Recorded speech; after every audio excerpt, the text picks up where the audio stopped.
महाराष्ट्र में 31 मई तक लॉकडाउन को बढ़ाया जा सकता है। कैबिनेट बैठक में 15 दिन के लॉकडाउन बढ़ाने की सलाह को शामिल किया गया है। लॉकडाउन पर अंतिम फैसला हालांकि उद्धव ठाकरे की तरफ से लिया जाएगा। महाराष्ट्र में 24 घंटे में कोरोना के 46,781 नए केस आए हैं और वैक्सीन की कमी में रोका गया है 18+ का टीकाकरण। महाराष्ट्र में 46,000 से ज्यादा केस महाराष्ट्र में रिकॉर्ड किए गए हैं। अभी 18+ का टीकाकरण फिलहाल रोका गया है क्योंकि वैक्सीन की कमी लगातार महाराष्ट्र में हो रही है। महाराष्ट्र सरकार ने जो टीकाकरण शुरुआत किया था उसको करीबन हम 5 लाख लोगों के ऊपर 5-6 लाख लोगों के ऊपर टीकाकरण हुआ भी है, लेकिन उसको हमारे को आज एबियंस का मतलब है तुरंत स्थगित करना पड़ रहा है, इसलिए कि सेकंड डोज 45 एज ग्रुप के आगे का ड्यू हो चुका है, जो भारत सरकार की जिम्मेदारी का काम है, लेकिन वह डोज पूरी तादाद में नहीं मिल रहा है। इसलिए हमने ये निर्णय लिया है कि जो टीके महाराष्ट्र सरकार ने 18 से 44 उम्र के लोगों के लिए खरीदी किए थे, परचेज किए थे, उसमें से पूरी की पूरी मात्रा वो हम 45 इयर्स के जो राष्ट्रीय टीकाकरण जो भारत सरकार की जिम्मेदारी का काम है उसकी तरफ हम ट्रांसफ़र कर रहे हैं और इसलिए 18 से 44 साल के उम्र का टीकाकरण महाराष्ट्र में तुरंत यानी टेम्पररी बेसिस के लिए हम स्थगित कर रहे हैं। और इस पर और ज्यादा जानकारी के लिए सीधे आपको मुंबई लिए चलते हैं। मेरे सहयोगी शिवांगी ठाकुर लाइव इस वक्त हमारे साथ जुड़ चुकी है। शिवांगी, वैक्सीन की कमी तो है ही, ये तो आपकी ग्राउंड रिपोर्ट्स भी लगातार बता रही है, जैसे वैक्सीनेशन सेंटर्स को बंद किया जा रहा है। ऐसे में फैसला ये कि 45+ को प्रायोरिटी पे रखा जाए सेकेंड डोज के लिए।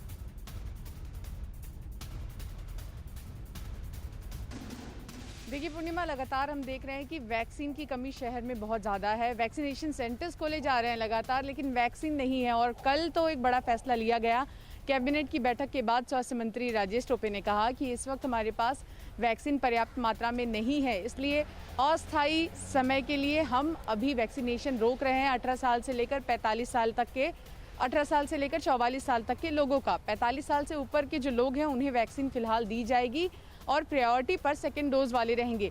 लेकिन सवाल लगातार यही उठ रहे हैं कि राज्य सरकार और केंद्र सरकार के बीच चल रही तनातनी के बीच आखिरकार खामियाजा मुंबई कर ही भुगत रहे हैं। तैयारियां और दुरुस्त क्यों नहीं की गई?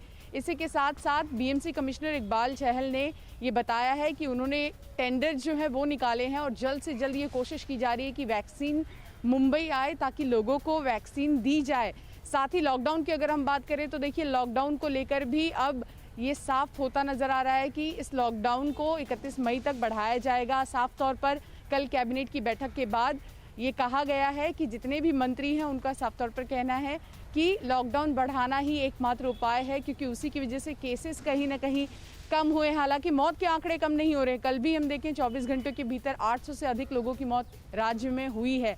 ऐसे में लॉकडाउन को बढ़ाया जाएगा। इसी के साथ साथ वैक्सीनेशन की जो प्रक्रिया है उसको दुरुस्त करना बेहद ज़रूरी है, क्योंकि घंटों हम लाइन में देख रहे हैं सीनियर सिटीजन्स खड़े होते हैं सेकंड डोज वाले। कईयों के तो 2-2 महीने हो गए। समय होता है 45 दिन का, 30 दिन का, 2-2 महीने हो गए और लोगों को वैक्सीन नहीं मिल रही है। तो समस्या है और अब ये देखना होगा कि कितनी जल्दी महाराष्ट्र सरकार इसका समाधान निकालती है और मुंबईकरों को जल्द से जल्द वैक्सीन मिलती है। महाराष्ट्र सरकार ही नहीं शिवांगी, बहुत ज्यादा जरूरी है कि केंद्र सरकार भी, क्योंकि इस वक्त वो समन्वय देखना पड़ेगा कि केंद्र सरकार और राज्य सरकार के बीच में कितना बेहतर समन्वय हो, क्योंकि बहुत जरूरी बात है कि जो प्रोटोकॉल है वैक्सीन को लेके उसका पालन करना ही होगा। और 18+ वाले भी लगातार इंतजार कर रहे हैं, क्योंकि वैक्सीनेशन एकमात्र उपाय है।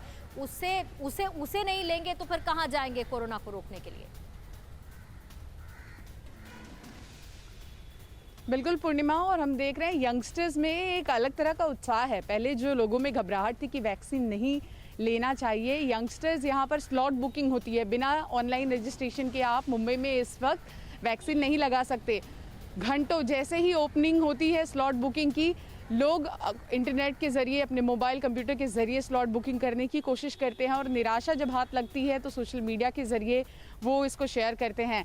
हालांकि हम बात करें कि क्या परिस्थिति है, तो इस वक्त जो परिस्थिति है उसको देखते हुए यही लग रहा है कि थोड़ा समय लगेगा ट्रैक पर आने में वैक्सीनेशन। और सिर्फ महाराष्ट्र ही नहीं, देखिए कल कर्नाटका ने भी इस बात का ऐलान कर दिया है कि उनके पास भी वैक्सीन नहीं है और 18 से 44 साल के जो लोग हैं उनको वैक्सीन कर्नाटका में भी नहीं दी जाएगी। तो सिर्फ महाराष्ट्र ही नहीं है, कई ऐसे राज्य जहाँ वैक्सीन की कमी देखने को मिल रही है। और आप ठीक कह रही थी कि केंद्र सरकार की ओर से भी ग्लोबल टेंडर की भी बात हो रही है, क्योंकि अभी इस वक्त प्राइमरी मोटिव ये है कि वैक्सीन की जो कमी हो रही है उसको पूरा किया जाए।